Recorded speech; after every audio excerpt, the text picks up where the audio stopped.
பொய் வழக்கு போடும் காவல்துறை மீது நடவடிக்கை எடுக்க கோரிக்கை.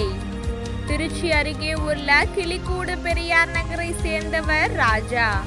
இவர் திருச்சி மாவட்ட ஆட்சியர் அலுவலகத்தில் நடைபெற்ற பொதுமக்கள் குறைதீர் நாள் கூட்டத்தில் மாவட்ட ஆட்சியரிடம் மனு கொடுத்தார். அதில் தனக்கு திருமணமாகி மனைவியும் 3 பெண் குழந்தைகளும் உள்ளனர். 20 ஆண்டுகளுக்கு முன் ஒரு கொலை வழக்கில் தனது பெயர் இருந்தது. அதன் பின் தொடர்ச்சியாக காவல்துறை பொய் வழக்கு பதிவு செய்தனர்.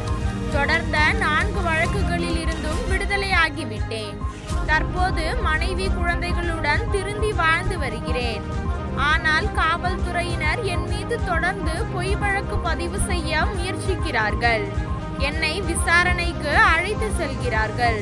குற்ற செயல்களில் இருந்து விலகி திருந்தி வாழ நினைக்கும் தனக்கு தொந்தரவு கொடுக்கும் காவல்துறையினர் மீது நடவடிக்கை எடுக்க வேண்டும்.